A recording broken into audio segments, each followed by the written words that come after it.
How's the girls' trip go? Good be. I swear, by the next time you leave tomorrow, I'll have you something better to drive. They run out. We'll try Yeah, to figure out how that does. Okay.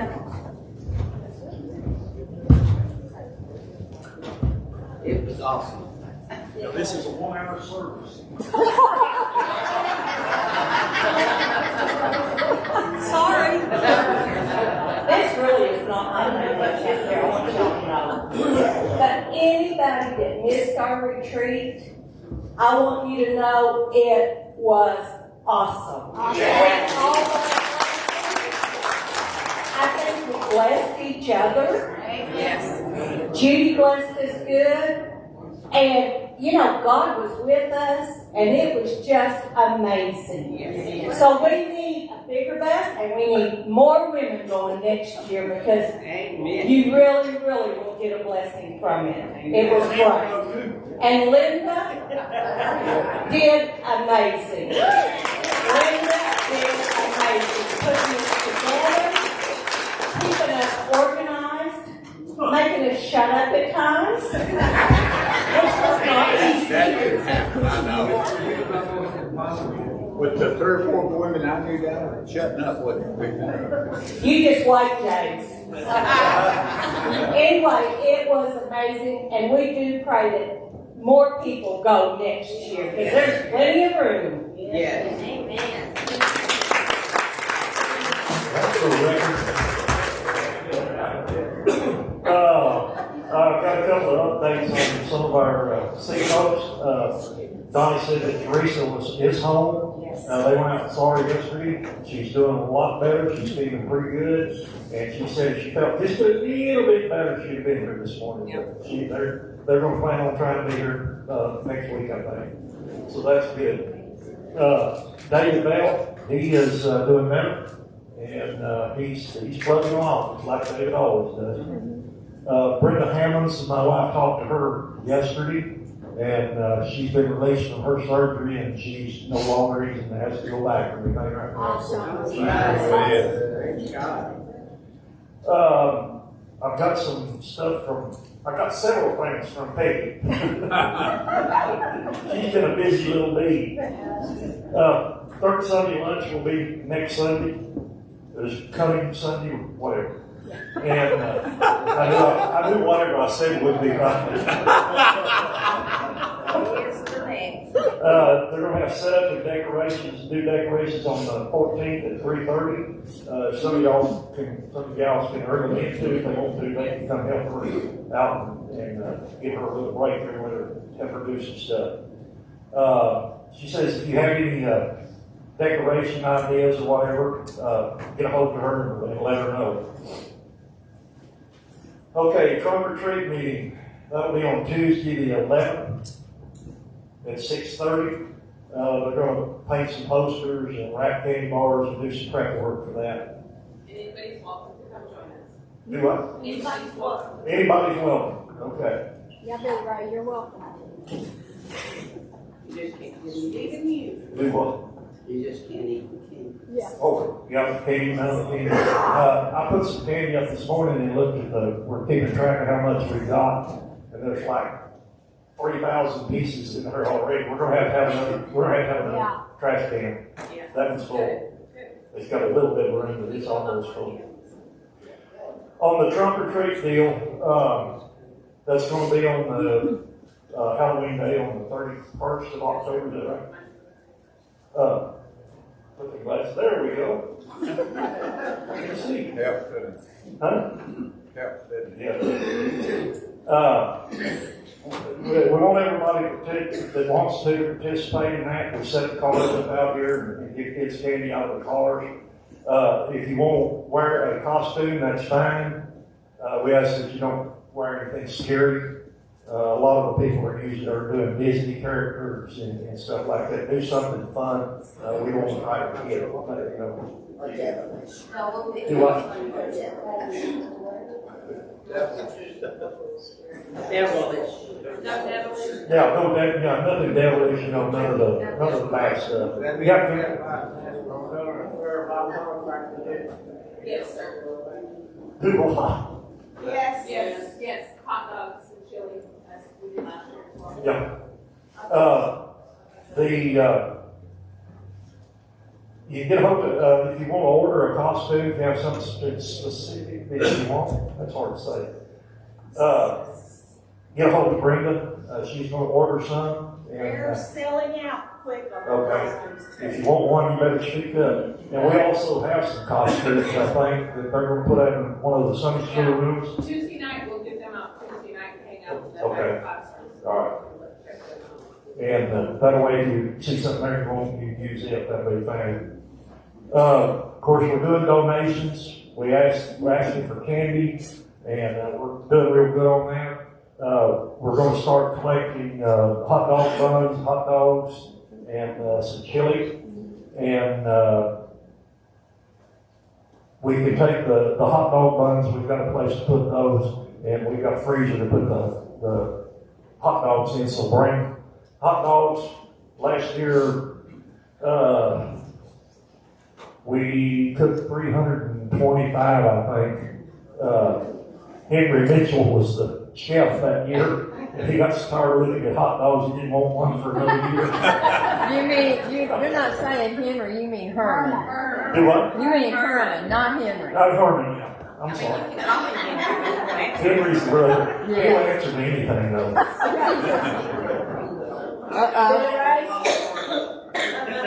I said, I've been called a lot worse. I know. And I probably called you there.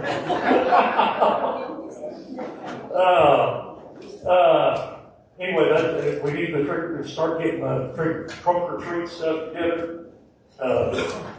We've always had good luck with that, and we thank everybody that does that. We put in a pretty good day there.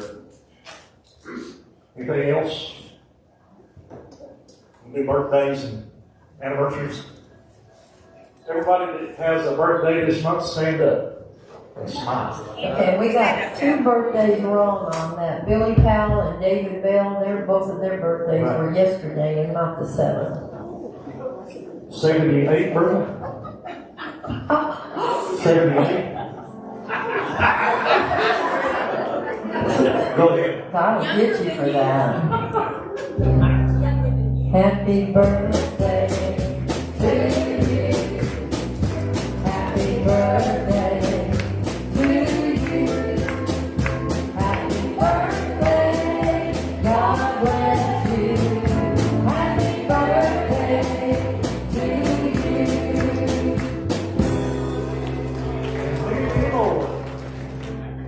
Everybody that's got an anniversary this month, stand up. Okay, wait a minute. Who do I have on this? All right. Okay, yeah. How many, Ray? 45. People that you put up with you that long. And Alan and Teresa, they have their anniversary this I month. was fixing to say that. Yeah, I'm sorry. That's okay, go ahead. I was done. Happy anniversary to you. Happy anniversary to you. Happy anniversary. God bless you. Happy anniversary to you. And a few more. Teresa and Alan, I think, is 53 for them, if I remember right. 53. Wow. That's awesome. That's all. That's almost long enough in life. I'm so glad I'm wearing boots. You better pray. Yeah, let's pray. Time to pray. Time to pray. Lord, we thank you so much for the day you've given us to be here. It's always a pleasure and an honor to be up here and address this congregation. Lord, I always try to do the right thing in your name. And this church does the same thing. We are extremely grateful that you allow allow us to do the things we do, and let us live in a country that allows us to do the things we do. There are countries where you're not allowed to do what I'm doing right now, and that is a sad situation, and we hope that eventually that is remedied. Lord, we ask that you be with the people in Ukraine. They're facing some serious situations there, and they are in a situation of mass oppression. And Lord, we ask that you be with them and bless them and guide them through the tribulations that they're having and the troubles they're having. Lord, we ask that you be with us through the rest of this service today. Be with Brother James and his message. We know that the words he speaks are directly from you, and our message is always from the Bible, and we know that that's what you want done, and we are always extremely grateful that you allow us to be here and do that. Amen. Lord, we ask that you bless the rest of this service, be with us, guide us through the rest of this day. And as always, Lord, I ask that you be with our emergency services workers and our military people and our medical services. We ask that you guide them, give them the courage and tools to do what they need to do. Lord, I ask that you forgive us our sins and shortcomings, which are many. Be with us through the rest of this day. I ask all these things in your holy name. Amen. Amen. Okay, please stand.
Isn't it nice y'all don't have to wait on me to set the drums anymore? Yes, yes. Thank you, Courtney. Right?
Oh, I didn't, I'm sorry.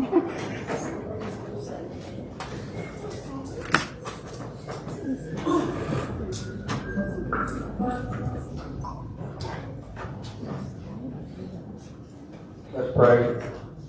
Lord, we thank you for this day, for the many blessings of life you've given us. Now as we come to the time to give back thanks for what you've given us, we pray that you bless the gift and the giver. Go with us and guide us in our precious name. Amen.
In the garden?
Joy. Everybody knows what it's like to be happy, don't you? Got a smile on your face. You're happy. And anybody can be happy. You can choose to be happy. This cup right here represents you. Okay?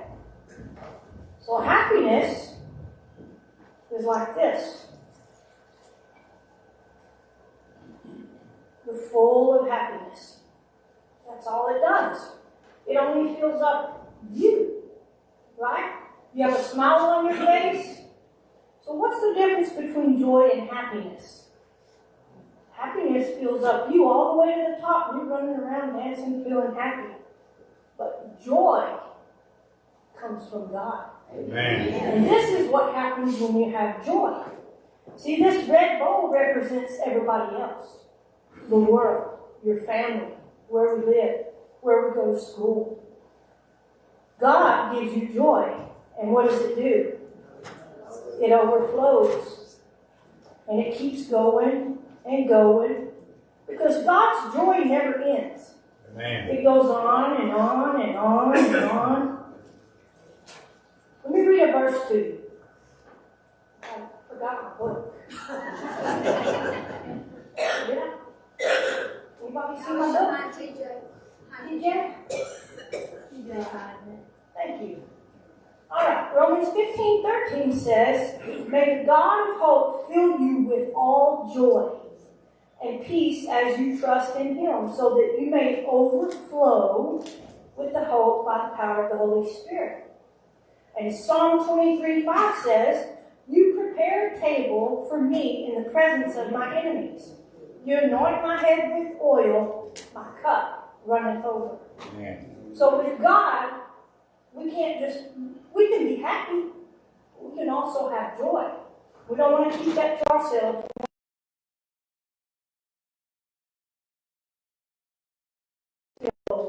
Amen. Right.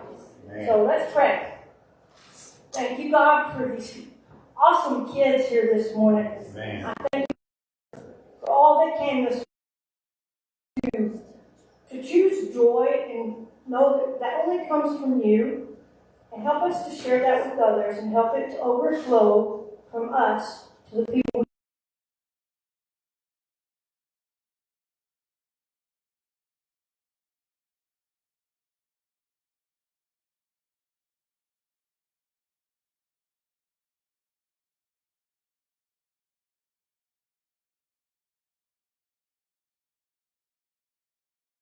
We're glad that you're here this morning. If you're visiting with us this morning, we want to let you know what a privilege it is to have you in the service this morning. And we hope and pray that you'll receive a blessing for being in God's house. You've already blessed us with this being here, and we're so glad for that. All of our records, we got 86 here. We're on our way back up. Amen. We were down for a little bit, but we're on our way back up. Praise the Lord. And I think a lot of it has to do with you and I. Because God had begun to work, I think, like these ladies that went to the retreat. God gave them something in that retreat that will not only, they will cherish, not only will they enjoy, but I think it's going to spread where they are to all those around them. I'm so glad that they got to go. I'm glad my wife got to go. She needed it. And she needs a little joy every once in a while.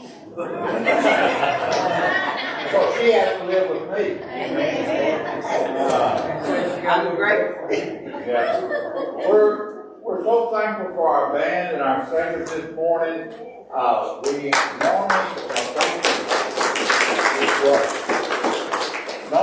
normally on Wednesday night we have a jamboree, and Brother Shady announced it Wednesday night. And we were going to just reiterate to you this morning that they're going to stop the jamboree for a little while. The band needs a break. We've got holidays coming up. We've got a lot of things that's going on in the next few weeks and next few months. They're not going to stop it completely. They may do one occasionally, but right now they're not going to. But we are still going to have Bible study. We're still in the book of John, and we meet at 6:30 here at the church for our men's Bible, or for our church Bible study. And you ladies are invited too. Thank you. Yeah. All right. Okay, if you have your Bible this morning, I want to turn to the book of Revelation. We started a series of messages, and like I said, this is all new to me. I don't understand what God wanted to do, and I just follow His leadership.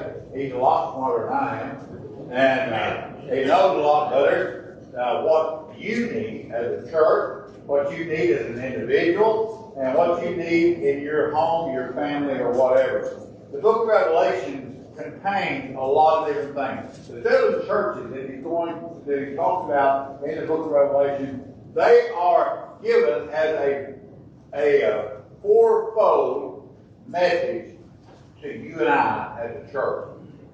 We started off with the first church, and we talked about the church at Ephesus. And he talked about some of the things that they had going on in their church. He first began to praise them. You were good, you were patient, you were kind, you were considerate, and all these things. But then he says, I have somewhat against thee, because thou hast left thy first love. And we talked about that back when we've been 2 Sundays on that, because I think it's important that we understand that the local church, that we see that he's actually addressing the Word of God to you and I. It's not just for me to stand up here and preach for 30 minutes. If you don't get something out of it, you're not going to enjoy it. If you have to put something into it, you get something out of it. You see, God never gives any of us anything in our life if we don't put forth some effort first. Y'all watched this morning, John Hagee. I love the message that his son preached this morning. He preached about Jesus turning the water into wine, and the first miracle that Jesus ever done. And he said this, and I'm going to quote this because I think it's important as we get into this lesson this morning, or our message this morning. He said, those water barrels, those vessels over there, they were a whole lot like this cup that she used over here. When she first set them down, they were empty. And so God instructed the servants to do what Jesus asked him to do. And so they went and they began to fill those vessels with water.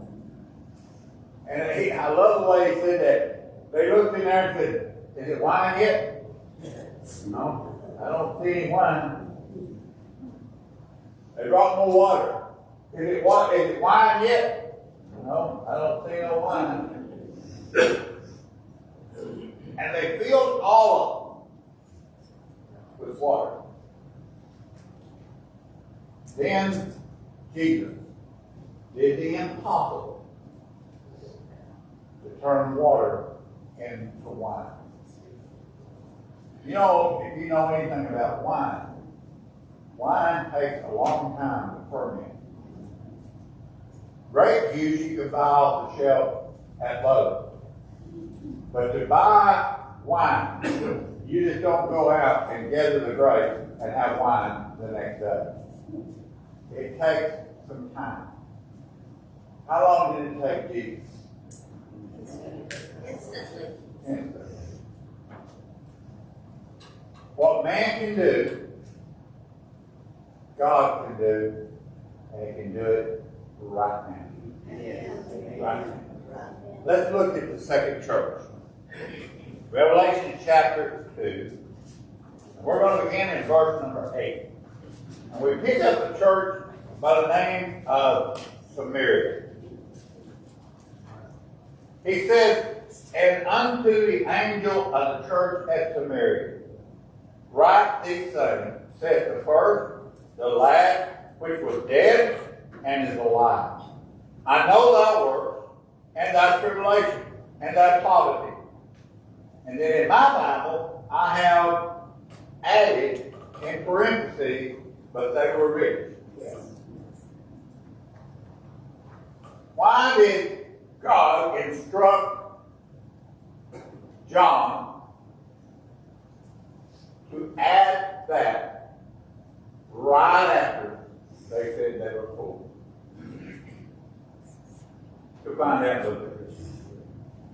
Because it's important to understand that. I know thy works, thy tribulation, thy poverty, but thou art rich. I know thy blasphemy of them which say they are Jews, and are not, but are the synagogue of Satan. Fear none of those things which thou shalt suffer. And behold, the devil shall cast some of you into prison, that you may be tried. And you shall have tribulation 10 days. But be thou faithful unto death, and I will give thee a crown of life. He that hath ears, let him hear what the Spirit saith unto the church. And he that overcomes shall not be hurt by the second.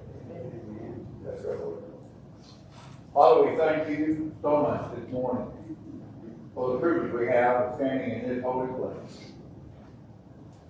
God, you know that I'm not worthy. Lord, I don't have the ability.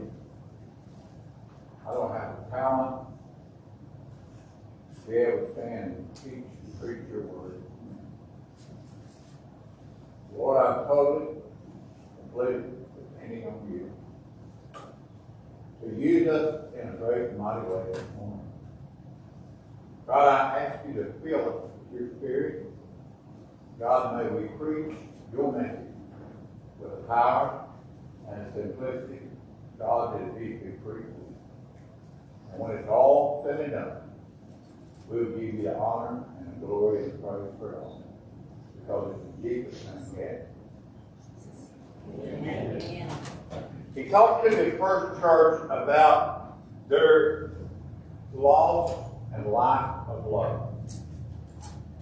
He goes to the second church and he talks about some warning. He's warning them of some things that happened, that could happen, and that probably will happen. You see, as a church, we are going to have problems. It just happens. Why does it happen? Because we're filled with a group of humans. We're filled in this sinful body. We're filled in the things of the world. And until we unleash those and let the power of God come through in our life, we'll always have trouble in tribulation. Maybe you're having problems in your home. Maybe you're having problems in your relationship. Maybe you have problems on your job. Maybe you have problems in other areas that we can go on and on and on with. Those problems are always going to be there. The thing that we need to be concerned about is how do we handle those problems. The problems that come in your life will do one of two things. They will defeat you. They will destroy you. They will destroy your home. They will destroy your relationship. They will destroy your job. They'll destroy your health.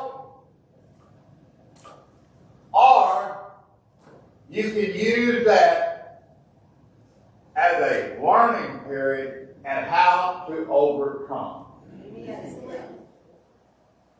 When you overcome something in your life, when you overcome something every day, what does it do to us? It makes us stronger.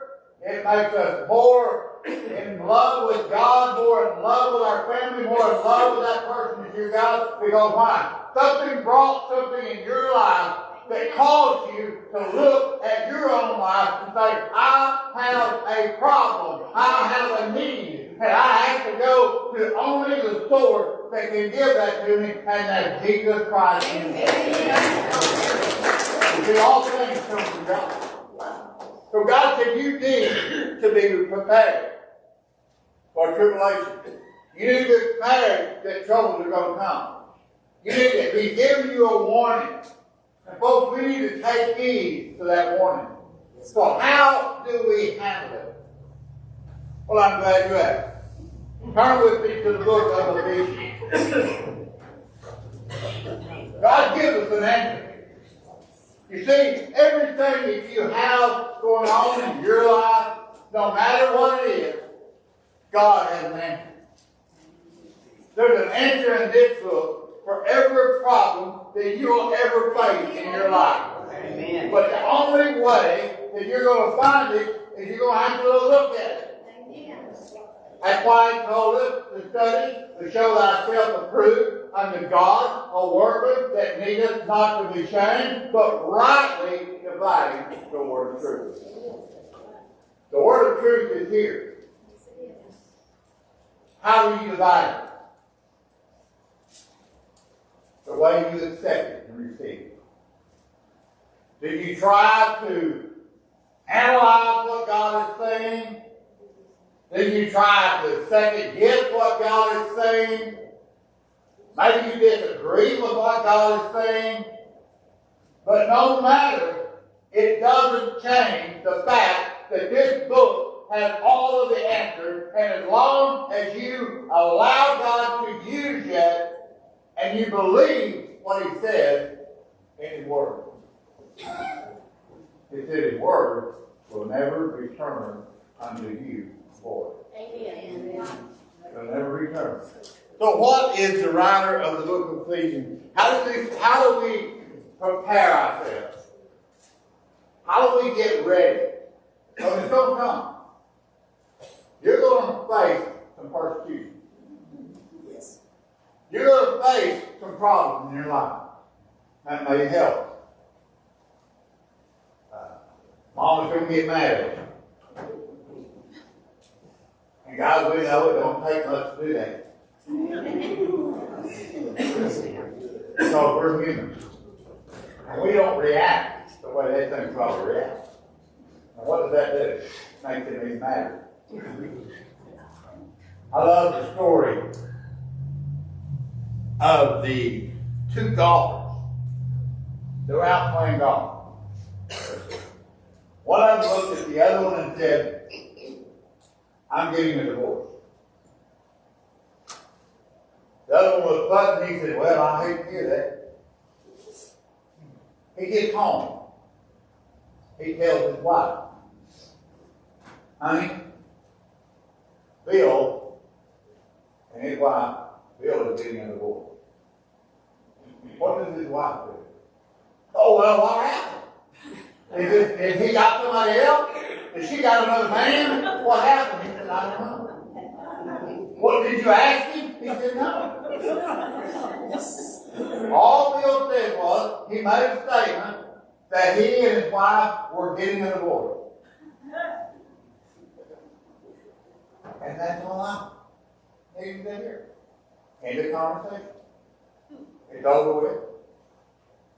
I don't need to know why. I don't care why. So I didn't ask him why. But a lot of people, when they have a problem in their life, first thing they want to do is try to psychoanalyze what God is trying to say. And say, God, are you really sure? I'd like to do it my way, God. Well, you just keep doing that and figure out how that's going to work for you. Amen. God has given us a warning. How do we prepare for tribulation, for trial, for things that are going to happen in your life? Notice what he says in Ephesians chapter number 6.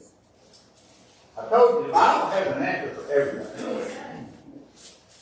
If you need a job, the Bible has an answer for it. If you have a problem in your relationship, the Bible has an answer for it. So you got an answer for you if you're going to go through it. It not only, I'm not going to say if, you are going to go through the tribulations and trials. Yes. You're going to have problems. The Bible says man is born of woman. A few days and trouble. We're going to have trouble. You ever have, how many in this service? I want you to be honest with me now. How many of you have ever had a problem in your life? Yeah. Okay. And you liars didn't raise your hand. You have got a problem. Well, good luck. We all have struggled. We have all been through some things in our life that we didn't want to go through. We've been in situations that we didn't want to be in. We faced things in our life that we didn't want to face. So God is warning you. Here's what you need to do. Ephesians chapter 6 tells us how to prepare for tribulation, for problems, for trials in our life. Ephesians chapter number 6. And I love the way he starts this in verse number 10. He says, finally, Paul doing the writing of the book of Ephesians, and Paul has been through tribulation. Paul has been in prison. Paul has been beaten. Paul has been isolated. Paul has lost friends. Paul has had a lot of problems. But he said this in Ephesians. Finally, Paul is getting what? He's getting to the end of his journey. Paul's life is real, and he knows it. So he tells his followers. And he wrote it by the inspiration of God in the book for you and I to fight for our life. He said, finally, brothers, be strong in the Lord and the power of his might. Be strong. God asks you, quit worrying. Quit praying.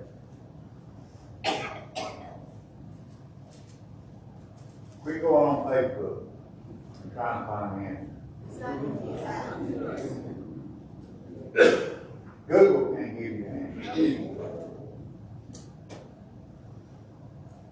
And don't come to a man and ask them, because they can't give you an answer. They can give you their opinion. They can say, well, if I was in your situation, I'd do this. But does it line up with the Word of God? So he's telling us we need to be strong.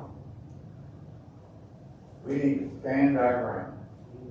When the devil attacks your life, when the devil attacks your home, when the devil attacks your job, be strong. Stand up to it. Fight! Fight! Fight! And faith. Yes. Faith brings success. Success brings happiness. See, it just flows down. When you stand for God, God stands with you, and God's blessing just keeps flowing and flowing. He said, be strong. Be strong in the Lord and in the power. Remember who has the power? Not you, not the Christian. It's God. Put on the whole armor of God, that you may be able to stand against the wiles of the devil. For we wrestle not against flesh and blood, but against principalities, against powers, against the rulers of darkness of this world, and against spiritual wickedness in high places. Brother Hagee told us something this morning. I said, I hate to be quoting him, but he has it. And he blessed my heart. I watched him every Sunday. See, preachers need preaching too. And I love that and listen. Somebody that had been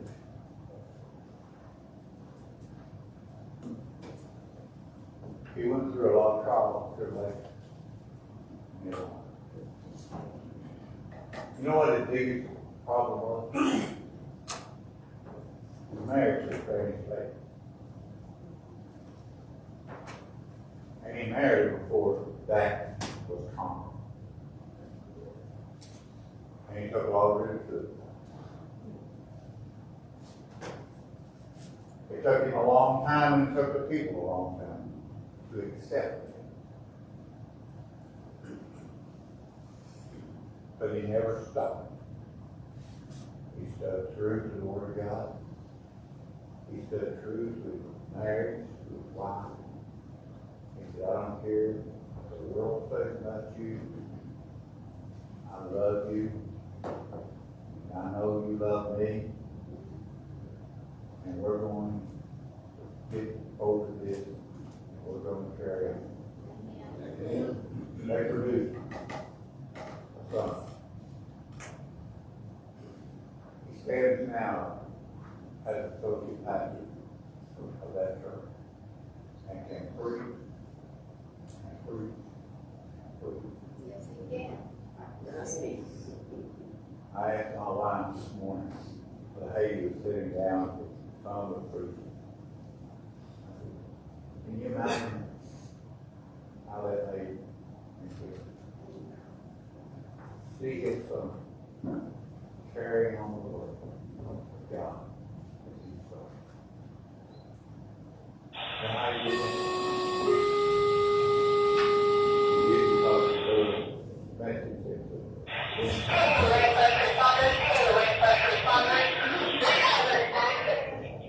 that must be shady. A fire. Lord speaking to me. Maybe tell me I need to shut up and quit, huh? Well, let me finish. We don't have much time. He said, we wrestle not against principalities and powers in high places.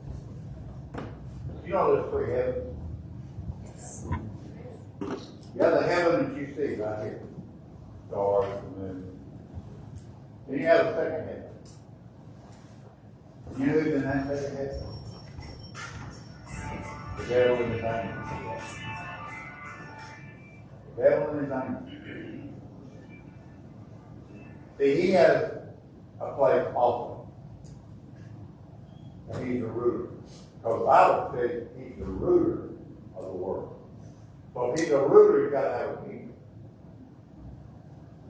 And his kingdom is in the second heaven. Then you have the third heaven, where God himself sits in the throne. That's the place that you and I that are saved are going to go. We're going to bypass that second heaven, shooting through the air. And all we're going to do is laugh at it. You're going to spend eternity in hell. When you couldn't have an opportunity. That's right.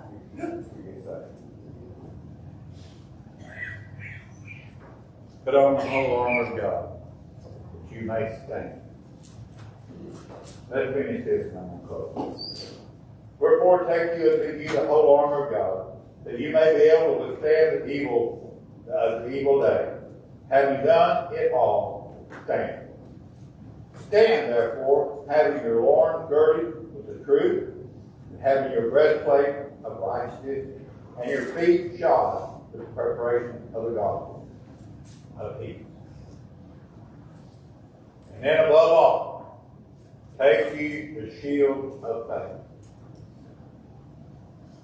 that you may be able to withstand the wiles of the enemy.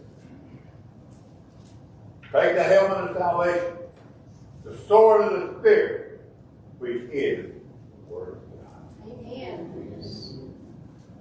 This church in Ephesus, Samaria, the biggest problem that they had in that church was that they thought that they were just a little church. And they said, oh, Lord, we can't do anything. We're just a little church. many of you thought that 13 years ago when I walked into this service and there was 13 people in the whole church?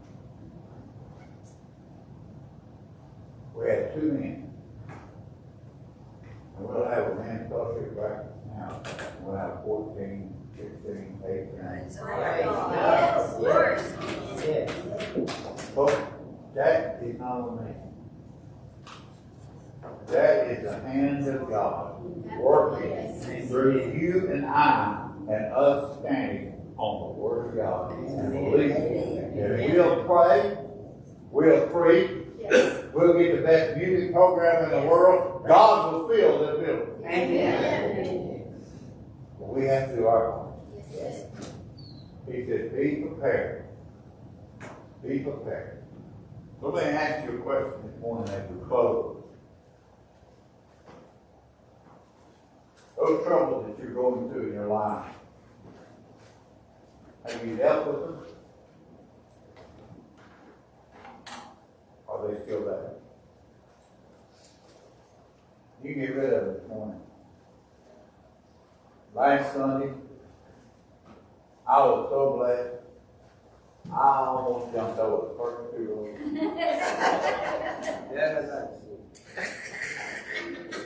I jumped over that one. That wasn't my choice. That's another story for another Sunday. But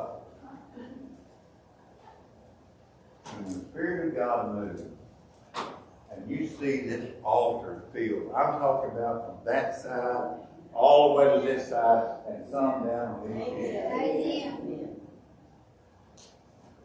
And they were pouring their heart out to God and saying, God, bless our church.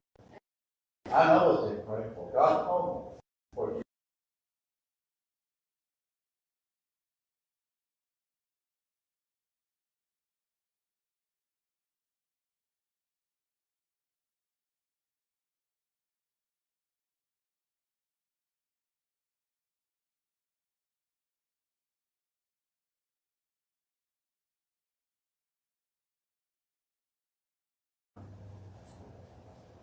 Stand your ground.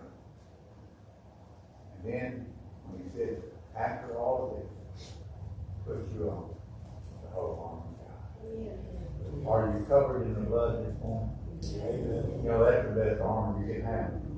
When that blood of Jesus flowed from that tree, and it flowed on me, and it flowed on you, that was the greatest feeling that you'll ever have in your life. That day when I got up off my knees and I accepted Christ as my Lord and Savior, it changed everything in my life. Because I was covered in the blood. Are you covered in the blood this morning? Do you know beyond a shadow of doubt, you are to die right now, you go be with God in heaven? Are you going to get to pass that second heaven? Are you going to have to stop right there? Because you see, either you're going to heaven or you're going to hell. There is no middle. There is no middle. You're here as a Christian. Have you learned to face that problem? You got a problem in your life, why don't you bring it this morning and just leave it here? That's where the problems need to be. Right there. They don't need to be in our life. They don't need to be in our home. They don't need to be anything that we got. They need to be at this altar and leave them for God to take care of. We pray. We ask God to do something in our life.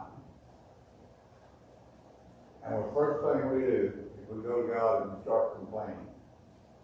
God always keep doing this. God always keep doing that.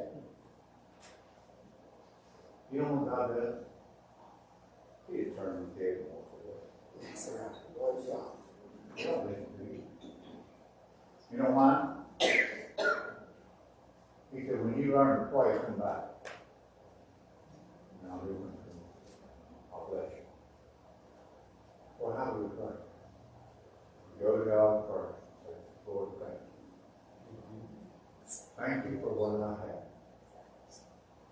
Maybe you say, oh, I don't have anything.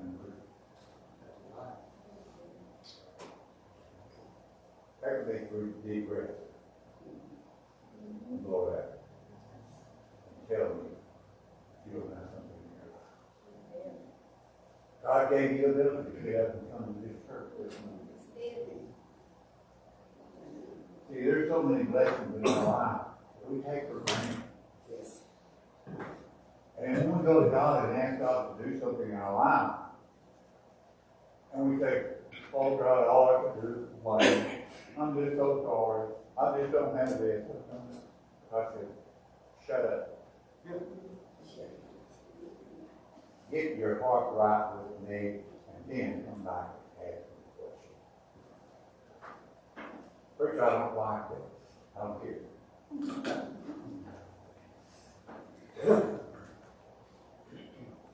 It's Bible. I can back it up with scripture. Get your heart right with God. One of the most famous verses of scripture in the Bible. Thomas, I was going to close the other. You need me. When God is speaking to us, He says, try. See if not, I'll open the windows of heaven and pour you out blessings.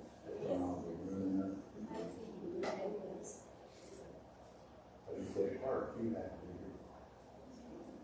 You want some problem solved in your life? You better turn it over to God. Quit worrying about it. The electricity has to be turned off. Don't worry about it. Turn it over to God. There'll be people, and we were building this building next door. We had a little rain gauge up here, we put red markers in. We had made our minds up that we wasn't going to build that building until we could build it step first. Amen. Praise God. God said we don't believe in us as a church, buying water and we don't want to be a debtor people. There was a man came in our church. Doesn't even live here. He called me to the side that morning and he said, preacher, how much do y'all like reaching your goal? I said, we like $5,000. Okay. And he walked over. And later he come back and handed me a check for $5,000. Hallelujah.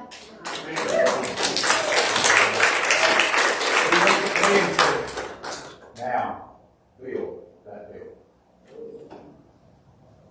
And we, you see, when you have a little bit of need, and you put it out to God, God will send you somebody to take care of it. Got a problem this morning. I want you to read this. Now, musicians come, we'll get ready for the invitation of the day. Maybe you're facing something in your life you just don't have to do. You turn it over to God. You don't have to do it. Let Him do it. Leave it in His name. Quit trying to do it your way. Start letting God do it. And you will get the result that God wants you to get. Here you never accepted Christ as your Lord and Savior. You got more problems than you know. Not only are you facing problems in this world, you're fixing to face a bigger problem in the world. And that's where you're going to be. You know you can make that right in the name of God. God can remove that problem in your life. He can put a smile on your face and joy in your heart. Because you know when you leave this service today, God is going to take care of anything else. Now, I follow thee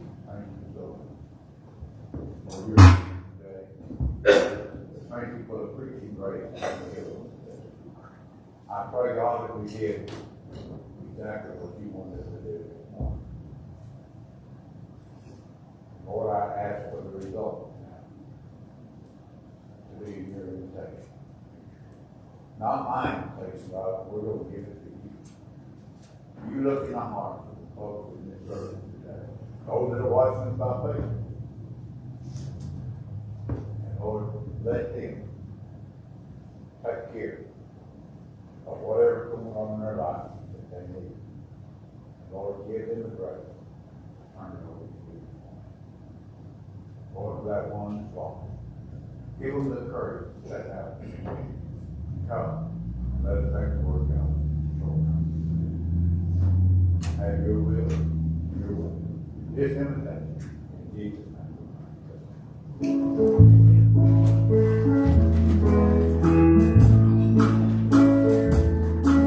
Without him I could do nothing.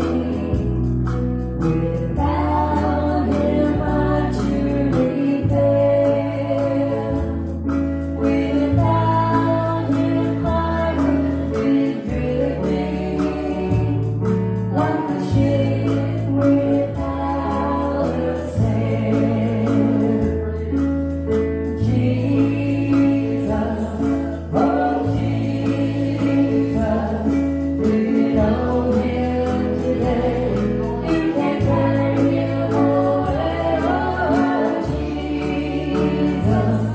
Oh Jesus, without him I'm lost, I'm free.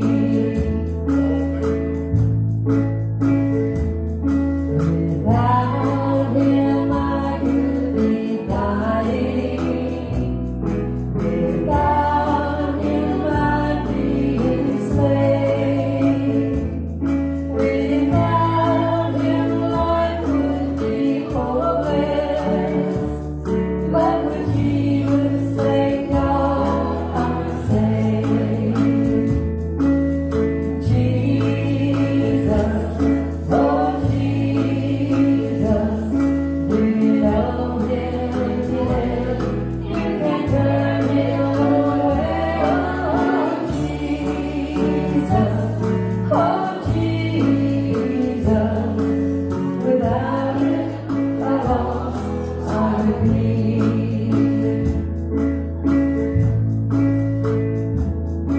without him I could do nothing.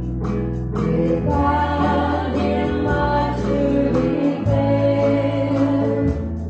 Without him I would be drifting like a ship without a sail. Jesus, oh Jesus, do you know him today? You can turn him away. Oh Jesus, without him I'm lost, I would be.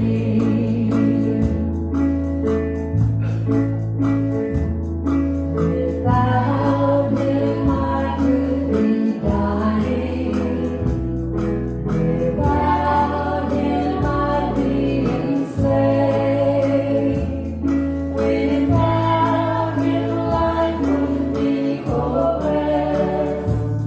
But with Jesus, thank God I'm saved.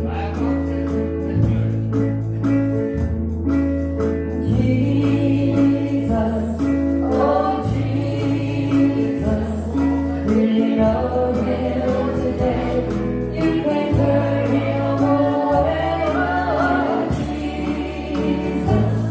Oh Jesus, without him I'm lost, I'm Amen. Oh, it's so good to see y'all this morning. It's good to have this crowd today. I want to thank our faithful folks for every time those doors are open. They don't ever hesitate. They come. And without you, do the beat on Church Street this morning. But we're thankful for you. We're thankful for our visitors too. Yeah. We're proud that you're a part of our service this morning. And our prayer is that you receive the blessing from being God's son. Let's bow our heads. We just mentioned the word of prayer. Brother Kenneth Martin, would you dismiss us this morning, please? Heavenly Father, Lord, we thank you for the message we've heard this morning, Lord. Lord, just let each and every one of us take it to heart, Lord. Lord, we pray for our pastor and his wife, Lord, just bless them in a special way. Be with our church, give it a blessing also. Forgive us our sins and shortcomings, and we'll give you praise, Lord. Amen. We have to sit down and